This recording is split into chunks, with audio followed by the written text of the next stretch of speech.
Back in magnificent Lausanne, it has a timeless nature, which is the subject of Chalk Talk with Carol Orchard.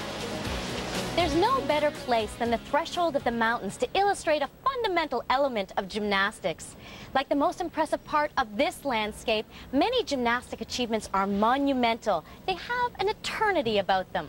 Skills and techniques are passed on from one generation of gymnasts to the next. But a career in this sport tends to be relatively short. The time to make your mark, minute. So it seems only fitting, as the World Championships unfold here in the Olympic capital, that we take time to reflect upon the careers of the stars from Atlanta.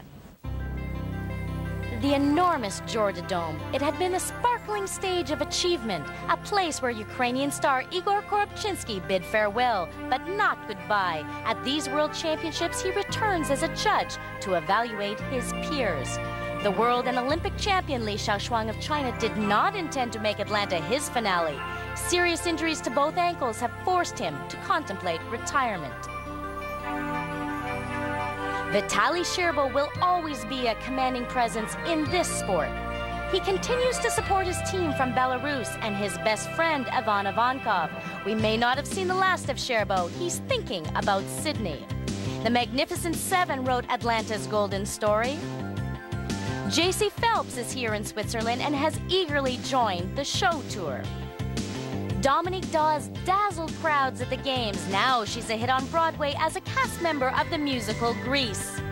Team captain Amanda Borden has not ruled out resuming her career. I'm hoping to start school in January after the tour is finished, and I want to teach elementary school. I do want to stay involved with gymnastics, and that gives me an opportunity to maybe coach. The graceful Shannon Miller is a two-time world champion and Games gold medalist, retired in a way, but recently won the World University Games. This image defined gymnastics in 1996. Bella Caroli has retired from coaching, and Carrie Strug is the assistant coach at UCLA. She will soon join the tour with the rest of the Dream Team. Yes, Carol, the torch has been passed, and there are new faces, including that of Alexei Bondarenko, who now in rotation 2 goes to the P-bars, the leader after the first rotation in the men's all-around. And Scott, I find it hard to imagine he wasn't selected for the 1996 Olympic team, because he has been wowing everybody all week. He works extremely quickly on parallel bars, and that's what the judges are looking for. One trick should lead directly and immediately into the next. Nice back toss, sets it up. Double pike dismount with a lovely landing. Might have had an inkling of this. Alexei Bondarenko appeared at the Subway World Challenge in Hamilton, Ontario a couple of years ago, and he was spectacular there. He knows how to work the bars. Look at the move. He absorbs the landing and sets up for the dismount. But watch how close he stays to the bar. Doesn't hit it. That's great form. He's 19 years old and a Muscovite, 9.375 for Bondarenko on the P-bars. Talk about a rising star. Blaine Wilson of the United States, 10th in Atlanta all around. And Coach Peter Corman is trying to get these guys to believe in themselves, stay in control, be aggressive, but most of all, have some fun.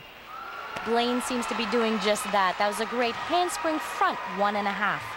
He's the NCAA champion and no question the rising star for the Americans, 9.562 for Wilson on the vault. Here's Alexei Nemov of Russia. He was 4th after the first rotation, goes to a very difficult event. Considering his shoulder problems recently, now to the pommel horse. And this event does put some pressure on the shoulders, not as much as rings, that's yet to come. But Alexei had surgery in January, so he's still going through rehab.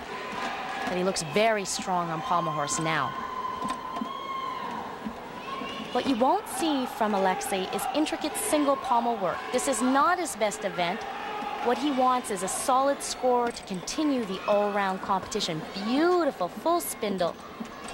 His impeccable execution is definitely his strength. All he wants to do is get through this one, get the score, and go on. Stayed up on the horse for quite a period of time. 21-year-old Alexei Nemov of Russia. silver medalist from Atlanta, 9.225. The difficulty perhaps is just not there in his routine. Ivankov of Belarus, the floor exercise. What a huge test this will be for his recovering tendon. He's paced himself really well all week. But you're right, Scott, this will be the test. These are not tumbling lines he was hoping to do. But again, a solid score. He's focused on an all-round achievement. But that is a huge double layout. And you know he's got to be gritting his teeth in pain at this point. We're going to be seeing a lot of pommel horse work. Beautiful spindle. The judges are awarding big bonus points, and this is a perfect opportunity for Ivankov to save any pressure on his ankle, but still get a great score. Really putting that tremendous upper body strength to work here on the floor exercise. Now, interestingly enough, in the team finals, he did not compete on floor. He set his priorities. He's trying to push for a medal in the individual all-around meet, so he has saved it all for today. And I think he saved it well. He's finishing with a double pike. It's only a C value, but it's enough to score. Still, there is a lot of pressure on that right ankle. 9.362 for Ivankov. That moves him up to 5th position after 2 rotations. Bondarenko, Wilson, and Zozyla of Ukraine are all tied atop the leaderboard after 2. Right into rotation number 3, and the American's Blaine Wilson, who continues to surprise. He's on the P-bar. He's definitely making an impact for USA. The American men are finally getting the respect that has eluded them. It's tough being in the shadow of the dream team. Blaine is a very determined worker, setting up for big skills. That's a double back. That's a belly. The key is to keep moving, not show any hesitation. Back toss, stutz to 1 bar. You can see his hands gripping, trying to adjust to get into just the right position for the double pike dismount. Holds on to the landing. Making giant strides. He was 25th all around in Sabai, Japan in 1995. 9.562 on the P-bars. Americans here in full force. Young 19-year-old Alexander Beresh of Ukraine. New fresh space on the scene. With a vault like that, that sheer perfection, he's going to be around for a long time. Ukrainians missing the likes of Grigory Masut and Rustam Sharapov and Igor Korobchinsky, but here's a bright light. An impossible vault to land. It's completely blind, not to mention the incredible force. He just nails it down as if by magic. And here's a huge score, 9.812 for Beresh on the vault. Alexei Nemov now goes to the rings. We talked about Ivankov and the pressure on his ankle on the floor exercise. This is the biggest test for Nemov. Oh, Scott, I've got to tell you, this is going to absolutely kill his shoulder, and he knows that. He's not strong, so he doesn't have a lot of strength holds. There is one, but he's tried to construct his routine with a lot of swing elements to get the mark, but that rips your shoulder out at the bottom of that swing. He's feeling it now. Scott, his grip has broken in half. Unbelievable, once-in-a-lifetime fluke. Leather, they can stretch, and they do tend to wear down. You can see it breaks. He looks up at it. There is no way he can continue, but he does have 30 seconds. If he had a second set of grips ready, he could get back up and continue. But they're not there, and he's calling it quits, giving up a huge portion of his score, 6.825 for Nemov, and that will hurt.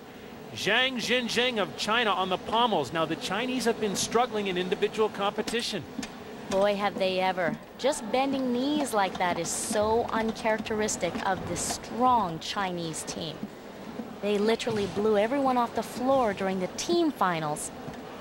But as individuals, they seem to miss that team dynamics. So uncharacteristic because the Chinese did well in Atlanta. Li Shaoxuang, of course, was the Olympic champion. This man was 4th all around at the Olympic Games. Absolutely, Scott. These guys are used to Li Shaoxuang being there. They can count on him for leadership. You can see his performance is quite flat. Ooh, he's struggling there and just managed to get it to the dismount. Zhang Jinjing of China, a disappointing 8.950. And so after 3 rotations, Blaine Wilson, Alexander Beresh, and Nikolai Krukov of Russia 1-2-3. Ivankov had a fall on the pommels and is back down in 7th. We'll return to our coverage of the 33rd World Championships from the Mali Center in a moment. Stay with us.